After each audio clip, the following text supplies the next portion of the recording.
दोस्तों, कैसे हैं आप लोग और कैसी चल रही है आपकी स्टडी। इस वीडियो में हम जानने वाले हैं कि गणित किसे कहते हैं, गणित क्या होता है, गणित का निर्माण कैसे होता है, हमें गणित क्यों पढ़ना पड़ता है, गणित का अर्थ क्या होता है।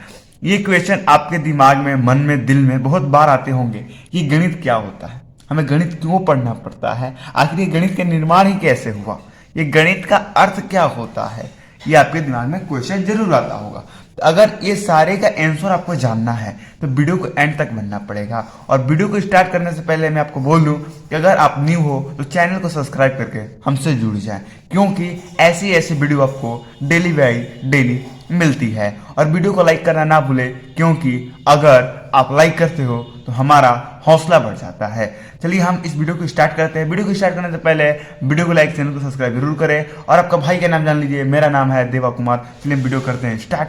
इसका उत्तर चलिए हम देखते हैं।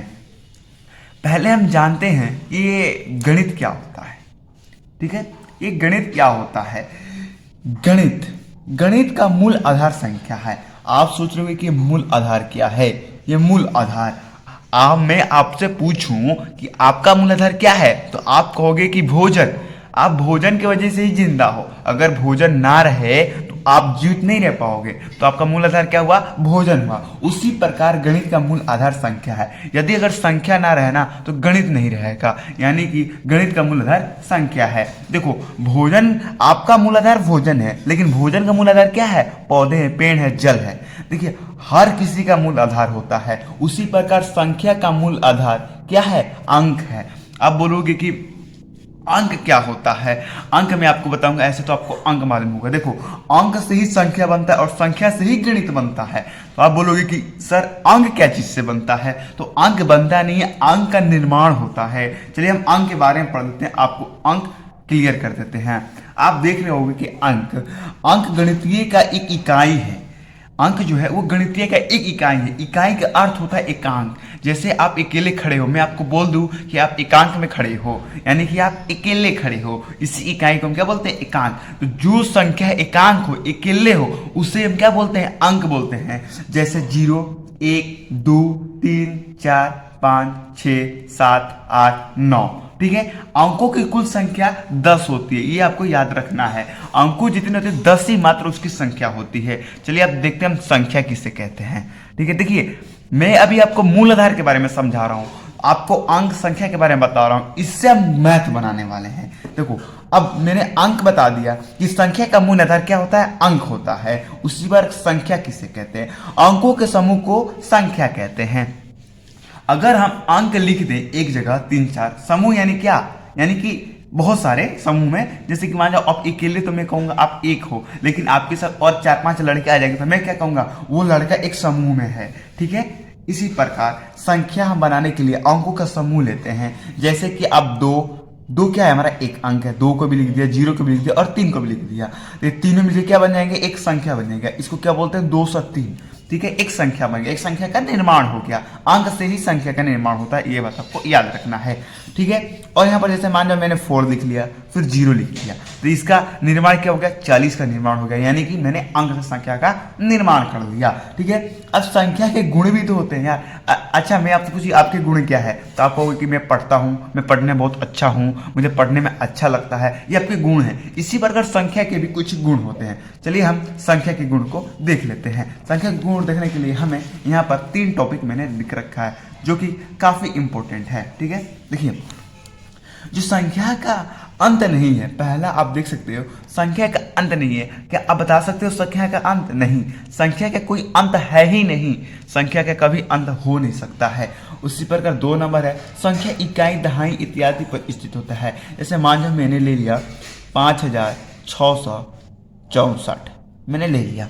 ठीक है, ये इकाई पर है, ये दहाई पर है, तिहाई पर है, चौथाई पर है, यानी कि 1000 पर है। तो इसी पर तो स्थित होता है हमारा संख्या, वही यहाँ पर बोल रहा है। तीसरा नंबर देखते हैं संख्या का मूल आधार। संख्या का मूल आधार मैंने नहीं लिखा है, अब बताएं संख्या किसका मूल आधार है, तो आप बोलोगे किसका है, गणित का है वो मूल आधार। अगर आपको वीडियो पसंद आ रही हो तो वीडियो को लाइक जरूर करें, वीडियो को लाइक करना आपका फर्ज बनता है और मेरे को पढ़ाना आपका फर्ज बनता है। तो चलिए हम देखते हैं इस संख्या कितने प्रकार के होते हैं। हमने क्या क्या पढ़ा, हमने पढ़ा कि गणित का निर्माण कैसे होता है, संख्या का निर्माण कैसे होता है और अंक का निर्माण कैसे होता है, और संख्या के गुण भी पढ़े। अब संख्या के कितने प्रकार होते हैं वो पढ़ने वाले हैं। संख्या के दो प्रकार होते हैं, एक वास्तविक संख्या और एक अवास्तविक संख्या, ठीक है, जिसे आप काल्पनिक संख्या बोलते हैं, काल्पनिक संख्या बोलते हैं। कई लोग इसे काल्पनिक संख्या ही बोलते हैं, तो मैंने काल्पनिक संख्या लिख दिया कि आप कंफ्यूज ना हो, ठीक है। आपको बस एक बात ध्यान रखना है, आपको समझ में ना आए तो कमेंट में जरूर बताना है, अगर आपको समझ में आ रहा है तब भी कमेंट करके जरूर बताइए, हमें अच्छा लगेगा। संख्या के कितने प्रकार होते हैं, दो प्रकार होते हैं, एक वास्तविक और एक अवास्तविक। चलिए हम वास्तविक को पढ़ते हैं, आखिर वास्तविक संख्या किसे कहते हैं। वास्तविक संख्या का मैंने हेडिंग बना रखा है, यहाँ पर आप देख रहे हो। वास्तविक संख्या परिमेय तथा अपरिमेय संख्या को समूह को वास्तविक संख्या कहते हैं। अगर हम परिमेय और अपरिमेय संख्या को एक जगह लिख दें तो वही हमारा वास्तविक संख्या कहलाने लगता है। जैसे एग्जाम्पल √3, ये क्या है, एक अपरिमेय संख्या है। 2/√3 ये क्या है, एक परिमेय संख्या है। मैं आपको बताऊंगा आगे कि परिमेय अपरिमेय संख्या किसे कहते हैं, उसे भी बताने वाला हूँ, ठीक है। तो यही आपका वास्तविक संख्या कहलाता है, ठीक है। अब देखते हैं कि वास्तविक संख्या कितने भेद होते हैं, वास्तविक जो संख्या होता है वो कितने प्रकार के होते हैं। चलिए, वास्तविक संख्या तो आपको अनगिनत होते हैं, लेकिन मैंने इंपॉर्टेंट 8 लिखे हैं, ठीक है। ये 8 आपको पढ़ना पड़ेगा। परिमेय संख्या, अपरिमेय संख्या, सम संख्या, विषम संख्या, अभाज्य संख्या, अभाज्य संख्या और पूर्ण संख्या और प्राकृतिक संख्या। आज ये सब क्लियर मैं करने वाला हूँ। आज मैं आपके गणित से डर हटाने वाला हूँ। कई बच्चों गणित से दूर भागते हैं, लेकिन आज की इस वीडियो से आप गणित के पास आने वाले हो। चलिए हम देखते हैं परिमेय संख्या किसे कहते हैं। तो आपके सामने स्क्रीन पर देखिए, परिमेय संख्या जिस संख्या को P/Q के रूप में लिखा जा सकते है वह परिमेय संख्या कहलाता है। जिस संख्या को हम बटा के रूप में, अब P/Q बस सुनो, ये परिभाषा है, आप समझो मेरे से। देखो, मेरे लिखे हुए शब्द पर और मेरे बोलने वाले वर्ड पर आप ध्यान करो। अगर ये दोनों चीज पर आप ध्यान पूर्वक फोकस करते हो तभी आप समझ पाओगे, ठीक है। देखो, किसी भी संख्या को, जिस संख्या को P/Q के रूप में यानी कि बटा के रूप में लिख सकते हो वही परिमेय संख्या कहलाता है। बताओ, क्या हम √3 को बटा के रूप में लिख सकते हैं, तो कभी नहीं लिख सकते हैं। अगर हम 3 को बात करें तो 3 को हम लिख सकते हैं, 3/1 लिख सकते हैं। क्या हम रूट के नीचे 1 लगा सकते हैं, नहीं लगा सकते हैं। आपको मालूम होगा कि रूट के नीचे हम रूट को कभी भी बटा पर लिख सकते हैं, लेकिन उसके अनुसार अपना 1 नहीं लगा सकते हैं, क्योंकि रूट जहां लग जाए आप समझ जाना कि वो परिमेय संख्या नहीं है, ठीक है। अब जैसे कि मैंने लिख दिया 2/3, मैंने लिख दिया 4/5, ये सब क्या है, ये परिमेय संख्या है, ठीक है। ये सब क्या है, परिमेय संख्या है। इसी तरह और बहुत सारे हो सकते हैं, बहुत सारे अनगिनत हैं, बहुत सारे हैं। आपसे कोई पूछ दे, मैं क्वेश्चन बता देता हूं, अगर आपको मालूम है तो आंसर जरूर बताना, मैं अगली वीडियो में इसका आंसर दूंगा। 1 से 2 के बीच, यानी जो 1 होता है उससे 2 जो होता है उसके बीच कितने परिमेय संख्या है। अब कमेंट करके बताओ, मालूम है तो, नहीं मालूम है तो भी कमेंट करके बताओ, मैं अगली वीडियो में इसका आंसर जरूर बताऊंगा। आपको मैंने परिमेय संख्या पढ़ा दिया है, अब मैं आपको पढ़ाने वाला हूं अपरिमेय संख्या। चलिए, यहाँ पर आपकी स्क्रीन पर अपरिमेय संख्या है, ठीक है। अपरिमेय संख्या देखिए, जिस संख्या को P/Q के रूप में नहीं लिखा जा सकता वह अपरिमेय संख्या कहलाता है, ठीक है। आप परिभाषा का स्क्रीनशॉट ले लो, अपने नोटबुक में लिख देना, बहुत ही इंपॉर्टेंट ये है, ठीक है। देखो, अपरिमेय संख्या क्या होता है, मैंने बताया कि परिमेय संख्या को हम P/Q यानी कि बटे के रूप में लिख सकते हैं, लेकिन अपरिमेय संख्या को हम बटे के रूप में नहीं लिख सकते हैं। अगर आप √3 ले लो तो मैंने बताया था कि जहां भी रूट लग जाए वो क्या हो जाता है, अपरिमेय होता है। √3 हो जाएगा, √5 हो जाएगा। अब आप बोलोगे कि सर √4 क्या अपरिमेय संख्या है, तो नहीं, क्योंकि हम √4 को जब एलसीएम निकालेंगे तो ये आएगा 2 × 2, और 2 जोड़ी जब बनती है तो वो बाहर निकल जाती है, तो 2 आ गया, तब 2/1 लिख सकते, तो ये क्या हो जाएगा, ये परिमेय संख्या हो जाएगा। ठीक उसी प्रकार आपका √8 हो जाएगा आपका परिमेय संख्या, फिर पाई हो जाएगा। याद, ये बात याद रखना कि पाई हमेशा एक क्या होता है पाई एक हमेशा एक अपरिमेय संख्या होता है। आपके क्वेश्चन बार बार पूछे जाते हैं, ये बोर्ड एग्जाम में पूछे जाते हैं, कई कई कंपटीशन एग्जाम में पूछे जाते हैं कि पाई क्या है, ऑप्शन दे देगा परिमेय संख्या अपरिमेय संख्या, बहुत सारे ऑप्शन देते हैं। तो आपको एक बात ध्यान रखना है कि पाई एक परिमेय संख्या नहीं है बल्कि एक अपरिमेय संख्या है। मैंने घुमा के इसलिए बताया क्योंकि एग्जाम में घुमा के ही पूछता है और आपको घूमना नहीं है, आपको सीधा देखना है। चलिए हम देखते हैं कि सम संख्या किसे कहते हैं। देखिए ध्यानपूर्वक देखिएगा, अगर समझ में ना आए तो कमेंट जरूर करिएगा। आपके लिए मैं एक न्यू वीडियो ले आऊंगा। जो संख्या 2 से पूरी पूरी विभाजित हो जाए वो सम संख्या कहलाती है। जो संख्या मान जाओ कि आप 4 लिए, जो संख्या ये बोल रहा है जो भी संख्या लो, मैंने 4 ले लिया, वो पूरी पूरी वो 2 से पूरी पूरी वो 2 से पूरी पूरी कट जाए, विभाजित यानी कट जाए, तो मैंने इसको 2 से काटने की कोशिश की। तो 2 से 4 कितने बार में 2, और यहाँ पर मैंने काट दिया, यहाँ पर 0 भी शेष नहीं बचा, यानी कि 4 क्या है, एक सम संख्या है। तो वही मैं आपको बताना चाहता हूं कि जो संख्या 2 से पूरी पूरी विभाजित हो जाए वो ही सम संख्या कहलाती है। तो जैसे कि आप 4 लिख सकते हो, 6 लिख सकते हो, 8 लिख सकते हो, उसके बाद आप 14 लिख सकते हो, उसके बाद आप 20 लिख सकते हो और इत्यादि हो सकते हैं, यानी कि और बहुत सारे हो सकते हैं। ठीक है, आपको सम संख्या आ गया होगा समझ में। चलिए हम विषम संख्या देख लेते हैं। ये विषम संख्या क्या होता है। विषम संख्या ठीक सम संख्या का उल्टा होता है ये। ठीक है, जो संख्या 2 से विभाजित ना हो वो विषम संख्या कहलाता है। आप देखो 4 2 से विभाजित है, क्या मैं बोलूं कि आप 3 को 2 से विभाजित कर सकते हो, तो आप कहोगे कि नहीं ये 3 से नहीं हो पाए। चलो मैं कोशिश करता हूं 2 से इसको विभाजित करने की। मैंने 2 से इसको लिया और मैंने एक बार में इसको ले जाने की कोशिश की, तो यहाँ पर एक शेष आ गया, यानी कि शेष ना बचे वही तो कहलाता है पूरा विभाजित, लेकिन ये पूरा विभाजित हो नहीं सका, यहाँ एक शेषफल आ ही जा रहा है, यानी कि 3 हमारा क्या है, एक विषम संख्या है। जो संख्या, मैं वही आपको बताना चाहता हूं कि जो संख्या 2 से ना कटे, विभाजित ना हो, वही हमारा विषम संख्या कहलाता है, और जो 2 से पूरी पूरी विभाजित हो जाए वो सम संख्या कहलाता है। यहाँ पर और बता सकते हो, 7 हो जाएगा, 11 हो जाएगा, और बहुत सारे हैं, 19 हो जाएगा, और बहुत सारे हो सकते हैं। तो कमेंट करके आप बताना कि आपको कैसा लगा। चलिए हम 5 नंबर देख लेते हैं, यानी कि प्राकृतिक संख्या।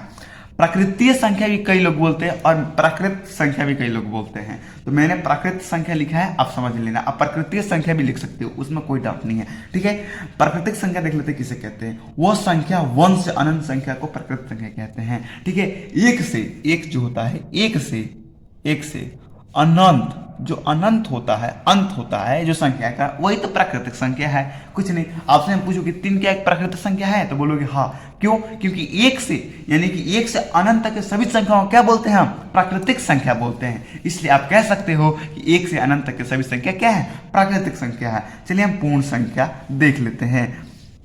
पूर्ण संख्या क्या होता है, 0 से लेकर अनंत तक के सभी संख्या को पूर्ण संख्या कहते हैं। देखो प्राकृतिक जो संख्या था, आप यहाँ पर देखो, प्राकृतिक जो संख्या है वो 1 से है, लेकिन पूर्ण संख्या वो 0 से है, यानी कि प्राकृतिक संख्या 1 से अनंत तक ही प्राकृतिक संख्या होता है, लेकिन पूर्ण संख्या 0 से अनंत तक होता है। ठीक है, तो जैसे कि यहाँ पर क्या क्या हो जाएगा, 0, 1, 2। अच्छा, मैं एक आपसे क्वेश्चन पूछना चाहता हूं कि आप बताओ 0 क्या एक प्राकृतिक संख्या है?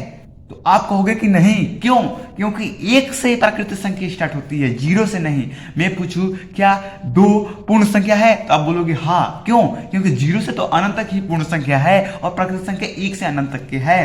तो आपसे मैं पूछी कौन ऐसा संख्या है जो प्राकृतिक संख्या है लेकिन पूर्ण संख्या नहीं है, तो आप कहोगे कोई ऐसा संख्या नहीं है जो प्राकृतिक संख्या है और पूर्ण संख्या नहीं है। मैं आपसे पूछूं कि कौन ऐसा संख्या है जो पूर्ण संख्या तो है लेकिन प्राकृतिक संख्या नहीं है, तो आप कहोगे 0 एक पूर्ण संख्या है लेकिन एक प्राकृतिक संख्या नहीं है। यही आपको मैं समझाना चाहता हूं। ये कंपटीशन एग्जाम में बहुत ज्यादा पूछे जाते हैं कि कौन ऐसा संख्या जो पूर्ण संख्या है जो प्राकृतिक संख्या नहीं है। ठीक है, तो आपको ये बात ध्यान रखना है। चलिए 7 नंबर क्वेश्चन देख लेते हैं, भाज्य संख्या।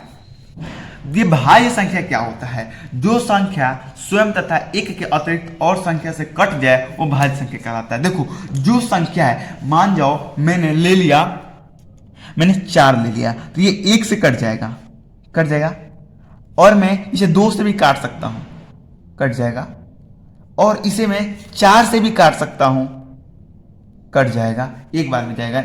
सॉरी, तो वही तो बताना चाहता हूं मैं कि जो संख्या स्वयं और एक के अतिरिक्त उसे छोड़कर और भी संख्या से कट जाए वो हमारा भाज्य संख्या कहलाता है। जैसे 6 एक से भी कट जाएगा, 2 से भी कट जाएगा, 3 से भी कट जाएगा, वहां तक कि 6 से भी कट जाएगा। जैसे कि 8 क्या 1 से भी कट जाएगा, 2 से भी कट जाएगा, 4 से भी कट जाएगा और स्वयं से भी कट जाएगा। यानी कि एक और अपने को स्वयं को खुद को छोड़ा के और भी संख्या से कट जाए वही भाज्य संख्या कहलाता है। आपको समझ में जरूर आया होगा। चलिए हम अभाज्य संख्या देख लेते हैं। यह अभाज्य संख्या क्या होता है। अभाज्य संख्या आपके स्क्रीन पे आ चुकी है। चलिए अभाज्य संख्या का आप परिभाषा पढ़ लेते हैं। अभाज्य संख्या जो संख्या स्वयं और एक के अतिरिक्त और किसी संख्या से नहीं विभाजित हो वह अभाज्य संख्या कहलाती है। जैसे कि आप एक संख्या ले लो जो 1 से और अपने ही से कटे और किसी संख्या से ना कटे वही अभाज्य संख्या कहलाती है। जैसे कि मैंने 3 ले लिया, 3 को जब आप 1 से काटोगे तो ये कट जाएगा, ठीक है, देखो कट गया। लेकिन अगर आप 2 से 3 को काटेगा तो नहीं कटेगा, 4 से नहीं कटेगा, लेकिन 3 से काटेगा तो 3 से कट जाएगा। तो वही तो बोल रहा है परिभाषा में कि स्वयं से और एक के अतिरिक्त और किसी संख्या से विभाजित ना हो वही अभाज्य संख्या कहलाता है। जैसे कि 3 1 से और खुद से ही विभाजित होगा और किसी संख्या से विभाजित नहीं होगा। जैसे कि आप उदाहरण में ले सकते हो 7 1 से और खुद से ही कटेगा और किसी संख्या से नहीं कटेगा। जैसे कि 11 ये भी खुद से कटेगा और 1 से कटेगा और किसी संख्या से नहीं कटेगा। ऐसे ही बहुत सारे संख्या हो सकते हैं। आप कमेंट करके बताना है कि 9 एक भाज्य संख्या है या अभाज्य संख्या है। ठीक है, चलिए आगे हम देख लेते हैं। आगे हमारा जो है वो है काल्पनिक संख्या, जिसे कुछ लोग वास्तविक संख्या ही बोलते हैं। ठीक है, कुछ लोग वास्तविक और काल्पनिक संख्या दोनों आप बोल सकते हो। मैंने आपको ये बता रखा है पहले ही। चलिए हम देखते हैं इसका परिभाषा क्या होता है। वह संख्या जिसका कोई अस्तित्व ही ना हो, जिसे कल्पना किया जा सके, वह काल्पनिक संख्या कहलाती है। देखो, वह संख्या ऐसा संख्या लो जिसका सिर्फ कल्पना किया जा सकता है कि वह संख्या है, लेकिन उसका कोई अस्तित्व यानी कि उसका कोई है ही नहीं। जैसे कि भगवान को आप एग्जाम्पल ले सकते हो। देखो, भगवान को आज तक कोई देखा नहीं है, लेकिन उससे कल्पना जरूर किया जा सकता है कि भगवान हैं। उसी प्रकार वह संख्या जिसका कल्पना किया जा सके लेकिन उसका अस्तित्व ना हो वही क्या कहलाता है, काल्पनिक संख्या कहते हैं। ठीक है, जिससे सॉरी मैं जानता हूं मैंने भगवान का एग्जाम्पल लिया, लेकिन आपको समझाने के लिए लिया। अस्तित्व में भगवान होते हैं, आप सब समझते हो। ठीक है, देखो अब आपके दिमाग में क्वेश्चन आता होगा कि काल्पनिक संख्या हम पहचानें कैसे। तो आप एक बात याद रखना, जिस संख्या के आगे माइनस का चिन्ह यानी कि माइनस का चिन्ह हो वही क्या हो जाती है, काल्पनिक संख्या होती है। जैसे कि -3, root under -5, root under -13, root under -20 और सारे हो सकते हैं। ठीक है, बस इतना ही आपको बेसिक समझने की जरूरत है और इससे ज्यादा आपको कुछ नहीं समझने की जरूरत है। मैंने आपको बताया कि गणित किसे कहते हैं, गणित का मूल आधार क्या होता है, संख्या किसे कहते हैं, संख्या का मूल आधार क्या होता है, अंक किसे कहते हैं, अंक का निर्माण कैसे होता है, और मैंने संख्या के प्रकार बताएं, संख्या के गुण बताएं और प्राकृतिक संख्या, पूर्ण संख्या इत्यादि सारे चीज हम बताएं। अभाज्य संख्या, भाज्य संख्या भी बताया मैंने, काल्पनिक संख्या भी बताया मैंने, और एक ही वीडियो में मैंने आपका मैथ का बेसिक कॉन्फिडेंस एकदम सॉल्व करा दिया। तो इसलिए हमारे वीडियो को लाइक और चैनल को सब्सक्राइब करना ना भूले, क्योंकि यहाँ पर यह स्टडी जारी रहती है और इससे बढ़िया वीडियो आपको पूरे यूट्यूब पर नहीं मिलेगा, मैं गारंटी के साथ कह सकता हूँ। तो अगर आप एक से अगर आप 12वीं क्लास तक पढ़ते हो तो हमारे चैनल को सब्सक्राइब करके बन जाए, क्योंकि हम 11 से 12वीं क्लास की पढ़ाई स्टडी शुरू कर दिया है और 10वीं क्लास की, लेकिन 10 तारीख से 1 से 9वीं तक क्लास की बैच शुरू हो जाएगी। तो चैनल को सब्सक्राइब करके और वीडियो को लाइक करना ही जाना। तब तक के लिए मिलते हैं हम अगली वीडियो में। जय हिंद दोस्तों।